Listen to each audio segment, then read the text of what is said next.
What's going on YouTube? Welcome back. This is Kevin with Arnold Prints. Today we have a cool episode coming to you that's all about embroidery. So a lot of people ask us questions about embroidery, what machines we have, what machines maybe they should purchase, and how to get into embroidery. So we have different machines here. Today is a Toyota Expert ESP9000. This is one of our single heads. It's a great unit to get into. It's basically a Tajima body that's made by Toyota. They sold Tajima the rights. So pretty much all your machines that you see today that are Tajima are actually from Toyota, believe it or not. So now they just stuck to cars because that's what they do best, but they sold them the rights to basically the platform you see. So there's all kinds of companies out there that sell basically this same look, okay? You have Ricoma, you have the Avance, Highland. We call those all basically Chinese machines. Everybody will tell you basically that it has Japanese guts and maybe some other nice fixtures to it, but realistically they're copycats of the original. So what you have to ask yourself is what's in your budget and what can you afford and how does the machine perform? We've had several machines, being this Toyota Expert ESP9000, great machine, very affordable. You can find them for about $5,000 up to about $8,000 used. It is an older machine, but it is still Tajima. If you look at the stuff in here, it actually has things stamped on it that says Tajima because they make the parts, and they still do make the parts for it. So if you're looking to get into the used game, these are great machines, underdogs that people don't know about, and that's why you can find them for a cheap value. A lot of things we hear is, you know, how many stitches, how many miles, what year. The reality is I have machines that are from 1998, over 20 years old, and they still perform. They do puff, they do production, they work. If you take care of them, maintenance, oil, change the parts as need be, these things work for a long time. So don't get stuck just on the age. The main thing you want to know is, one, does it work? Are any of the drives broken? Any of the encoder boards having issues? Does it stitch? Is it in time? Does it have good tension? And last of least, does it have a USB conversion? If it doesn't have a USB conversion, it can be very difficult because what happens is you have to use floppy disk. Now with Windows 10 and upward, or even Mac, floppy disks are no longer really basically supported. So it's hard to find the floppy disks that work on these machines, but you can find different companies. There's a company I think in Texas called PLC. They actually make a conversion. This one's actually converted. It was a floppy disk, does have a USB drive. So very simple and easy to use. Go from the computer, pull the DST file off, which is the commercial file that almost, I think all commercial machines use. So if you see weird things like PES, that's like a brother file. You know, these aren't really commercial machines that are brother. It's basically made for essentially people trying to start out. They're user friendly, usually have nice screens to them, colorful, you know, but they're not commercial production machines. So if you start out with the best, you'll do the best work, okay? So the biggest thing that we found in our industry is people cannot do hats. You buy Ricomas, especially the older ones, the Highlands, the Red Lines, Avances, they struggle. They either have to do them super slow, or when they get to the center seam, especially for like a Richardson, forget it. You're breaking needles, the thing's a whole mess. Just go with the best. You got the new Tajimas. The new ones can do them really well. This old one here can do puff, but you have to slow it down quite a bit. I can tell the difference between this one and my Barudan. The Barudan machine is the cat beast, basically the Cadillac. You have ZSK, which is probably the most expensive, and I think probably the most, you know, nicely engineered machine. Does hats very fast. You can do, you know, 1,000 stitches or even 1,200 stitches, which is crazy. You know, these machines, we dial them down to about 650 stitch. Puff, we go down to about 550 just because it flexes the needle a little bit more. So there's different things you can get into. Everybody asks about the pricing. You know, like I said, this machine, actually I got very lucky.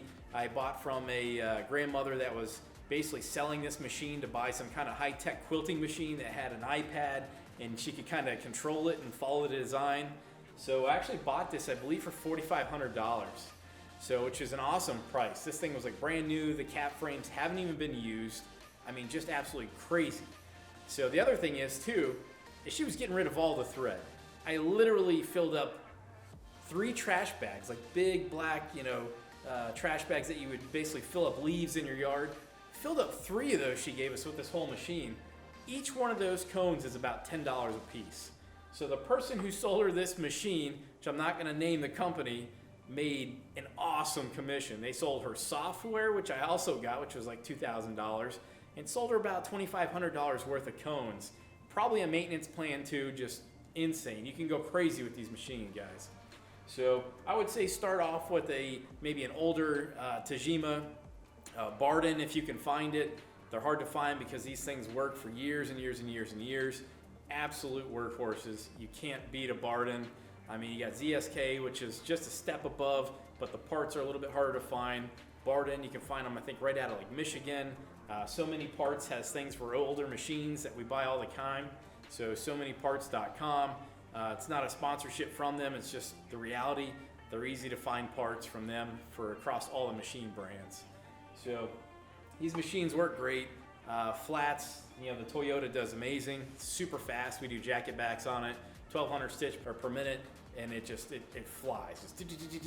It goes crazy. So again, these are stitches per minute, not per second. If I said that earlier, per second would be insanely fast, and I wish. But it's 1,200 stitch per minute. This one can do. My other one's around, I think, 720 to 750 stitch per minute on the Barudan. A little bit slower. It's an older machine, but it's an absolute workhorse. We do 3D puff hats on it. It cuts through the hats like butter. I've never had any issues going through the center seams of Richardson's, even if it's a stiff flex. I mean, it's just an amazing machine. So when you look at these machines, there's a couple things that we see.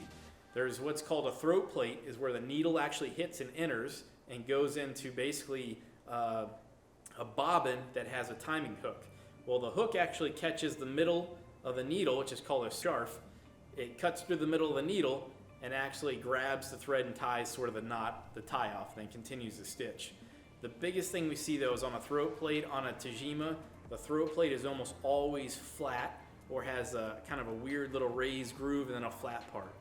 If you ever look at a Barudan, the difference is clear to me once I've used all these different machines. It has a rounded top to it. So why do you need that? Think about it. My forehead is rounded and a hat fits on it. So if a hat is contoured to it, it's making great contact. Or if it's flat, it now is going to bang and not make contact, where it can just get nice stitching on a rounded one. You want that because you're not going to break needles.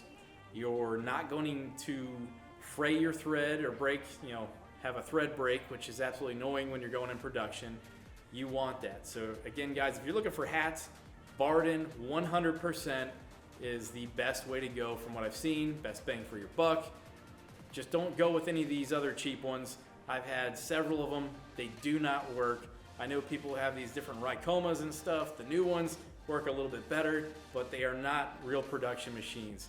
You go to any big production place in the United States, what are they using? Barudan and Tajima. ZSK. Those are the three.